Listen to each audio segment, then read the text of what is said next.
Hello students, previous year applied physics question paper हम solve करने जा रहे थे। ए और बी सेक्शन हमने सॉल्व किया था।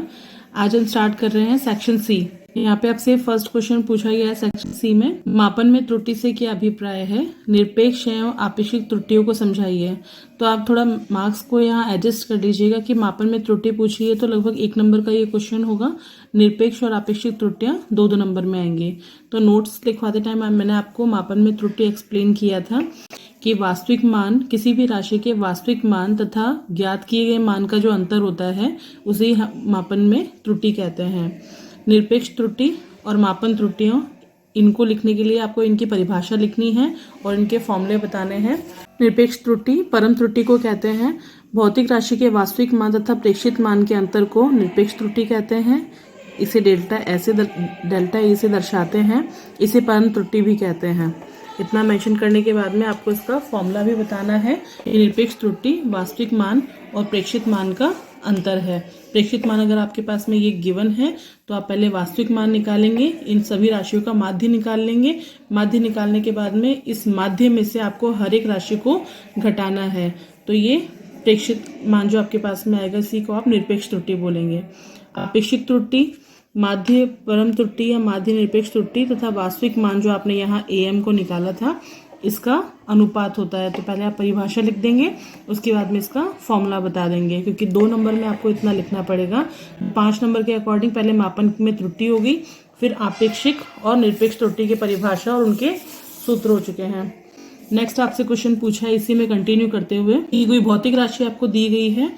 3 प्रेक्षण योग्य राशियां इसमें A, B और C निम्न प्रकार निर्भर करती हैं। Z = A² B³ C²। तो इसमें मापन में प्रतिशत त्रुटियां आपको दे रखी है 2%, 1% और 3%। तो Z में आपको प्रतिशत त्रुटि ज्ञात करनी है। जो भी आपको रिलेशन दे रखा है ABC का Z के साथ में, पहले उस रिलेशन को हम लिख लेंगे। फिर प्रतिशत त्रुटि हमें दी हुई है, तो Z में प्रतिशत त्रुटि कैलकुलेट करने के लिए हमें उसको किस तरीके से रिप्रेजेंट करना होता है, ΔZ/Z × 100। उसकी परम त्रुटि और जो वास्तविक मान का अनुपात होता है उसको 100 से मल्टीप्लाई करना होता है, तो परसेंट एरर निकल के आती है।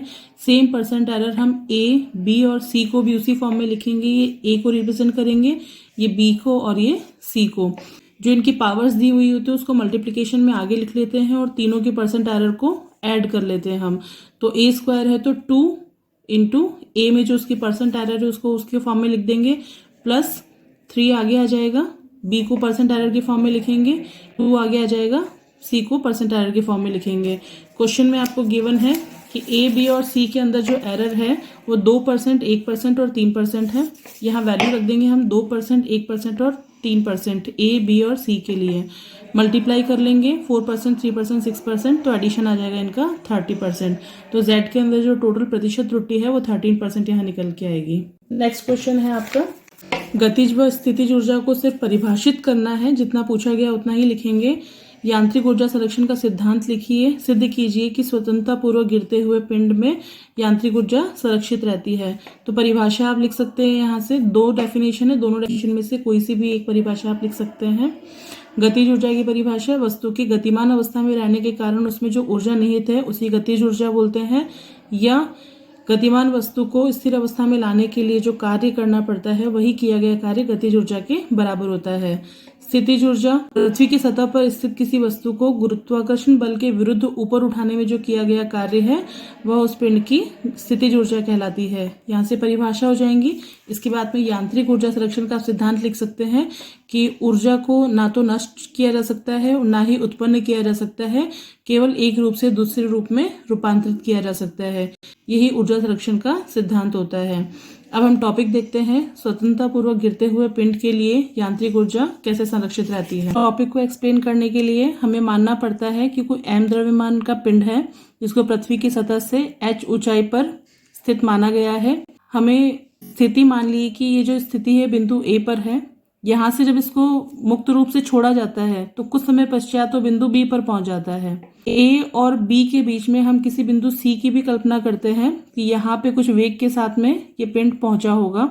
ए, बी और सी पर तीनों बिंदुओं पर हम इसकी यांत्रिक ऊर्जा ज्ञात करेंगे। यांत्रिक ऊर्जा गतिज ऊर्जा और स्थितिज ऊर्जा का योग होता है। अगर तीनों बिंदुओं पर यांत्रिक ऊर्जा का मान समान आता है तो यह सिद्ध हो जाएगा कि यांत्रिक ऊर्जा स्वतंत्रता पूर्वक गिरते हुए पिंड में संरक्षित रहती है। तो उसके लिए हम शुरुआत करते हैं। पहले आप जो एज्यूम किया है, आपने माना है, उसको आप लिख देंगे। माना m द्रव्यमान का एक पिंड है, पृथ्वी की सतह से h ऊंचाई पर विराम अवस्था में है। इस स्थिति में पिंड की कुल ऊर्जा होगी गतिज ऊर्जा प्लस स्थितिज ऊर्जा। आप दोनों का मान निकालेंगे।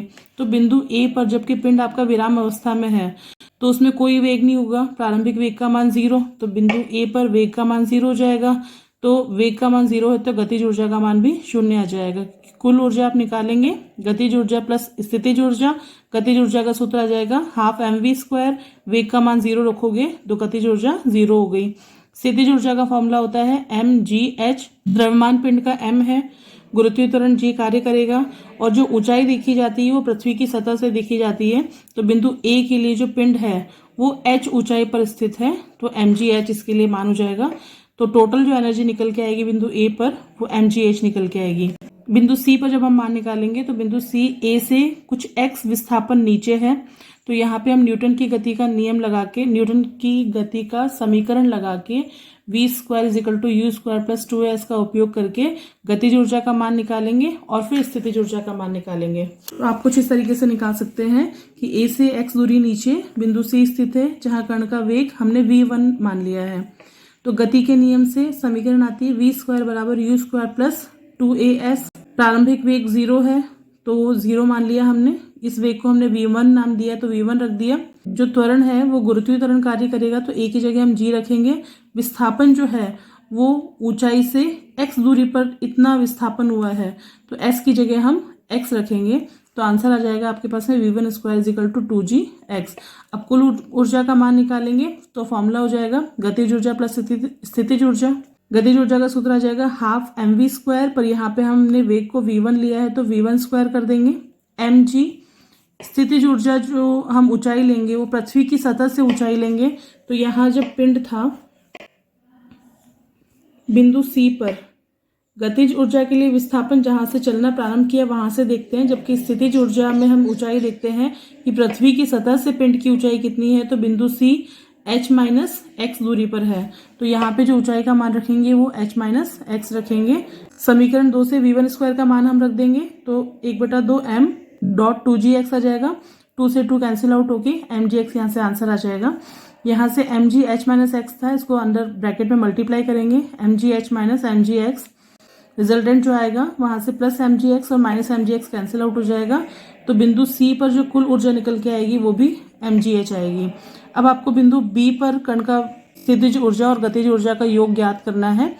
तो वहां पे गतिज ऊर्जा निकालने के लिए हम फिर से गति की समीकरण का उपयोग करेंगे v² = u² + 2as। a की जगह हम g रख देंगे। विस्थापन जो हुआ है वो स्टार्टिंग से लेके अभी तक कुल विस्थापन h हुआ है तो हम उसकी जगह h रखेंगे। प्रारंभिक वेग 0 है वो 0 ही रहेगा तो v² का मान निकल जाएगा आपके पास में 2gh। कुल ऊर्जा के लिए आप गतिज ऊर्जा और स्थितिज ऊर्जा का योग करेंगे, हाफ mv² फॉर्मूला रखेंगे। तो यहाँ पे v² का मान समीकरण 4 से रख देंगे 2gh। 2 से 2 कैंसिल आउट हो जाएगा तो mgh यहाँ पे बच जाएगा आपके पास में गतिज ऊर्जा के लिए। स्थितिज ऊर्जा का जो फॉर्मूला होता है वो mgh होता है और वो ऊंचाई देखी जाती है पृथ्वी की सतह से। जब पिंड ऊपर से चलना चालू करके और बिंदु बी पर पृथ्वी की सतह पर ही पहुंच जाता है तो पृथ्वी की सतह से उसकी कोई ऊंचाई नहीं बचती है तो h का मान 0 होने की वजह से स्थितिज ऊर्जा का मान भी 0 हो जाएगा। तो कुल ऊर्जा जो बिंदु बी पर निकल के आई है वो भी mgh आई है। तो स्पष्ट है कि पिंड की विभिन्न स्थितियों पर कुल यांत्रिक ऊर्जा का मान समान रहता है, अतः यांत्रिक ऊर्जा संरक्षित रहती है। नेक्स्ट क्वेश्चन है आपका, अभिकेंद्रीय बल को परिभाषित कीजिए, वैसे उदाहरण सही समझाइए। 5 नंबर में इसको पूछा गया है। तो आप अभिकेंद्रीय बल की परिभाषा लिख सकते हैं। यदि m द्रव्यमान का कोई पिंड v वेग से r त्रिज्या के वृत्तीय पथ पर गति करता है तो उस पर कार्यरत वृत्त के केंद्र की ओर आवश्यक बल अभिकेंद्रीय बल कहलाता है। कोई भी पिंड अगर वृत्ताकार पथ पर गति करता है तो उसकी वृत्तीय गति बनाए रखने के लिए आप हमेशा ध्यान रखना कि एक बल केंद्र की ओर लगता है और दूसरा बल उसको बैलेंस करने के लिए बाहर की ओर लगता है। जो केंद्र की ओर लगेगा वो अभिकेंद्रीय बल होगा और अभिकेंद्रीय बल को संतुलित करने के लिए बाहर की दिशा में जो बल लगेगा वो अपकेंद्रीय बल लगता है। सूत्र इनका F = mv²/r होता है। जो अभिकेंद्रीय बल होता है वो पिंड के द्रव्यमान, वेग और त्रिज्या पर निर्भर करता है और समान परिमाण अपकेंद्रीय बल का भी होता है, बस दिशा उनकी विपरीत होती है। अभिकेंद्रीय बल का उदाहरण है पृथ्वी की गति को अगर सूर्य के चारों ओर वृत्ताकार मान लें तो अभिकेंद्रीय बल गुरुत्वाकर्षण के कारण उत्पन्न होता है और अभिकेंद्रीय जो गुरुत्वाकर्षण बल लगता है आपका, उसका सूत्र कितना होता है? F = G m1m2/r²। ये गुरुत्वाकर्षण बल पृथ्वी के अभिकेंद्रीय बल के कारण ही उत्पन्न होता है। और एग्जाम्पल अगर हम देखना चाहें तो जब हम किसी रस्सी से बांध के किसी वस्तु को अगर क्षैतिज तल में घुमाते हैं तो उस रस्सी में जो तनाव उत्पन्न होता है, उस तनाव के कारण वस्तु इर्द गिर्द घूमती रहती है। ये भी अभिकेंद्रीय बल का एक उदाहरण है। तो आप कोई भी एग्जाम्पल इसमें आप ऐड कर सकते हैं। नेक्स्ट क्वेश्चन है इसमें आपको न्यूमेरिकल दे रखा है कि एक पंखा 900 चक्कर प्रति मिनट की चाल से घूर्णन कर रहा है। तो यहाँ पे आपको दिया तो वेग है, रेखीय वेग है, लेकिन साथ में समय दिया हुआ है।